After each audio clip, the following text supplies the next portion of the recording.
பகவான் ஸ்ரீ விஸ்வநாதர் அவருடைய ஸ்ரீமத் விஸ்வோபனிஷதம் பாகம் 1 போதனை எண் 270. போதனா நாள் 5/8/75 செவ்வாய்க்கிழமை. சரீரம் நான் என்ற திடமான நினைப்பே சகல துக்கத்திற்கும் பிறப்பிற்கும் காரணம். யாதொன்றை பாவிக்கில் நீ அதுவாதலால். இந்த உடம்பு நான் அன்று என்று நினைக்க வேறொன்றை நான் என்று நினைக்க வேண்டியுள்ளது. ஆன்மாவே நான் என்று நினைக்க முடியாது, சிரமமானது.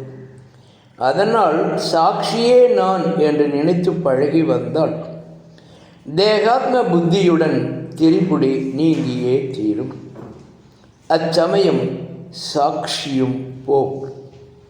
அந்த சாட்சியே எல்லாம் நான் இருப்பது ஒன்றே, அதற்கு அந்நியமில்லை என்ற அனுபூதி மயமாகிவிடும். சாட்சி நான் என்று திடப்பட துக்கம் நீங்கும். புலன்கள் வாயிலாக நுகரும் சுகமல்லாத நமது இயற்கை ஆன்ம சுகம் மேலிடும். ஓம் சாந்தி சாந்தி சாந்தி.